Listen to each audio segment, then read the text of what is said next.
Bəs məsəl üçün mən indi yayda getmirəm də, məsəl üçün də indi məsəl üçün yayda getmirəm, qışda getmək istəyirəm. Qışda mən hansı bölgələrə, hara gedə bilərəm istirahət üçün? Qışda yay axtarırsınızsa əgər, belə deyim.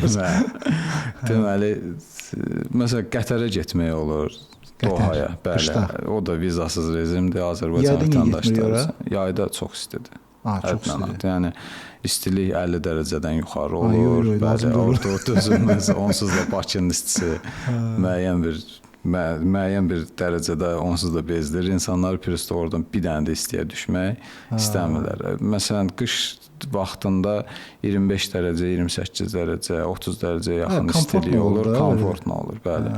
O vaxtlar getmək olur. Sonra Dubayı daha çox seçirlər. Bəli. Dubay deyəndə ümumən götürə Birləşmiş Ərəb Əmirlikləri, çünki tək Dubaydan ibarət deyil. Yəni hamı Dubay kimi tanıyır. Hamı Dubay kimi tanıyır. Oranın da gözəl istirahət kurortları var. Yəni həm dəniz qırağı istirahət, həm şəhər görmək istəyənlər.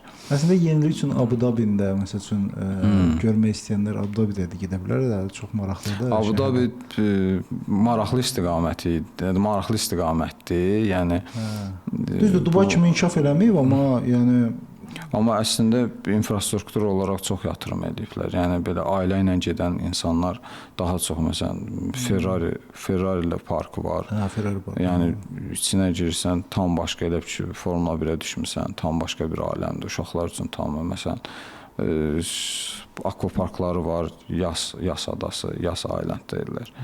Orada yəni atraksiyonlar dünyanın heç bir yerində olmayan tiplidir. Yəni uşaqlar üçün çox maraqlıdır. Əsasən bizim cəmiyyətdə də Azərbaycan insanı ailə ilə daha çox istirahətə üstünlük verir.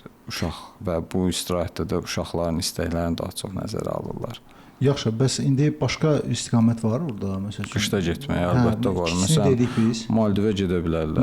Bəli, Taylanda rahat şəkildə gedə bilərlər. Sonra Malayziyaya getmək olur. Məsələn, Malayziyanın Langkawi adası var. Ora həm yay, həm qışda uyğundur, həm qiymətləri çox uyğundur. Həm də belə deyək də kəşf edilməmiş bir istiqamətdir.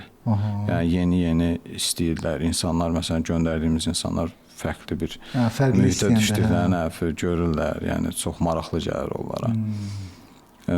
Sinqapura getmək olur. O da tamam başqa bir mədəniyyətdir, tamam başqa bir ölkədir. Yəni belə deyək də, əslində səyahət belə bir mövhum var, zamanda səyahət. Zamanda səyahət əslində mövhum olaraq belə zamanda səyahəti insanlar mövhum olaraq belə absurd fikirləşirlər, amma səyahət eləməyin özü elə müəyyən bir anlamda zamanda səyahətə bərabərdir. Belə baxanda fərqli mən belə fikirləşirəm ki, məsələn, adi təyyarəyə minməyin, təyyarəni elə ki, bir kapsul kimi təsəvvür edəsək, kapsulun içinə girsən və fərqli bir mühitdə, fərqli bir ölkəyə düşsən, hansı ki, o elə ölkə var ki, məsələn, zamanda bizdən dal arxadadır, el ölkə və zamanda bizdən irəlidədir, texnoloji inkişaf edir falan fərqli. Məsələn, bir 5 il qabağa düşə bilirsən, 10 il arxaya düşə bilirsən. Yəni belə maraqlı gəlir adama. Əslində maraqlı da o cəhətdən baxanda.